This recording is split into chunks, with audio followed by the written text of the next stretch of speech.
প্রান্তিক বাঁকুড়ার একটি নিম্ন বুনিয়াদী স্কুল, কিন্তু তা সত্ত্বেও ছাত্রছাত্রীদের শিক্ষা দেওয়ার জন্য দুটি উদ্ভাবনী আইডিয়া নেওয়া হয়েছে স্কুল কর্তৃপক্ষের তরফ থেকে। নিম্ন বুনিয়াদী বিদ্যালয় বাচ্চাদের শিক্ষা জীবনের ভিতটা গড়ে তোলে। সেই কারণেই বাঁকুড়ার কেন্দুয়াডিহি নিম্ন বুনিয়াদী বিদ্যালয়ে তৈরি হলো মানবতার দেওয়াল এবং সততার দেওয়াল। কি এই মানবতার দেওয়াল? বিদ্যালয়ের প্রধান শিক্ষক চন্দন দত্ত ছাত্রছাত্রীদের সঙ্গে নিয়ে বুঝিয়ে দিলেন মানবতার দেওয়ালের কার্যকারিতা। এটি এমন একটি দেওয়াল যেখানে টাঙানো থাকবে জামা কাপড়।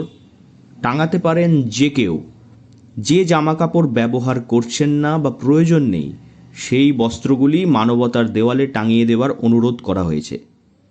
এক ব্যক্তির অপ্রয়োজনীয় বস্ত্র অপর এক ব্যক্তির মহাপ্রয়োজনীয় হতেই পারে। যারা প্রয়োজন অনুভব করবেন তারা মানবতার দেওয়াল থেকে বিনামূল্যে নিয়ে যেতে পারেন বস্ত্র। শুধুমাত্র বিদ্যালয়ের শিক্ষক শিক্ষিকা কিংবা ছাত্রছাত্রীদের জন্যই নয়। প্রধান শিক্ষক জানিয়েছেন এই দেওয়াল তৈরি করা হয়েছে সকলের জন্য।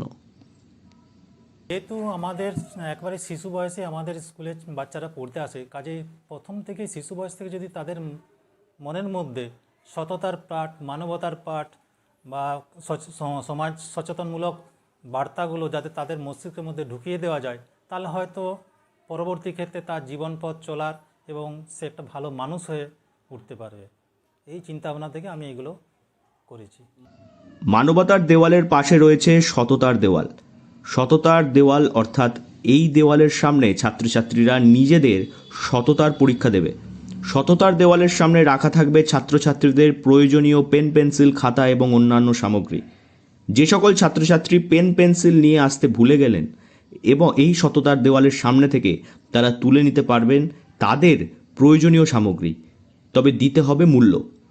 বাজারের থেকে বহুগুণ কম দামে মাত্র 2-3 টাকা 4 টাকা মূল্যে তারা নিয়ে যেতে পারবে তাদের প্রয়োজনীয় পেন পেন্সিল। কিন্তু থাকবে না কোনো দোকানদার, পুরো লেনদেন ঘটবে সততার উপর ভিত্তি করে। শার্পনার, ড্রয়িং খাতা, পেন্সিল, রাবার এইগুলো রাখা আছে এবং বাজার মূল্য থেকে অনেক কম মূল্য ধার্য করা আছে এবং সেখানে বাচ্চারা তার যেটা প্রয়োজন সেই মূল্যটা দেখে সেই মূল্য এখানে রেখে জমা দিয়ে ওই পণ্যটা সে নিতে পারে, ব্যবহার করতে পারে। এতে কি হলো, এবার এখানে কেউ থাকবে না দেখার, পয়সা নেওয়ার কেউ থাকবে না। বাচ্চাই তার যে জিনিসটা প্রয়োজন সেই জিনিসটা নিয়ে পরে তার মূল্যটা ওইখানে রেখে আসবে। এতে বাচ্চার সততার একটা পাঠ হবে এবং বিনিময়, যে কোনো জিনিস নিলে যে কিছু বিনিময় নিতে হয় সেটা শিখবে এবং টাকা পয়সার ধারণাটাও হবে। ছোট বয়স থেকে ছাত্রছাত্রীদের চরিত্র দৃঢ় করে গড়ে তুলতে এমন উদ্যোগ নিয়েছে কেন্দুয়াডিহি নিম্ন বুনিয়াদী বিদ্যালয়। প্রি প্রাইমারি থেকে ক্লাস 4 শিক্ষক শিক্ষিকার সংখ্যা 9 জন এবং ছাত্রছাত্রীর সংখ্যা 197। ছাত্রছাত্রীদের শিক্ষার প্রতি আগ্রহ ধরে রাখতে এই উদ্যোগ বিদ্যালয়ে। ছোট ছোট শিশুরাও বেশ উৎসাহের সঙ্গে গ্রহণ করেছে এই 2 দেওয়ালের শিক্ষা। বাঁকুড়া থেকে নীলাঞ্জন ব্যানার্জির রিপোর্ট, লোকাল 18 বাংলা।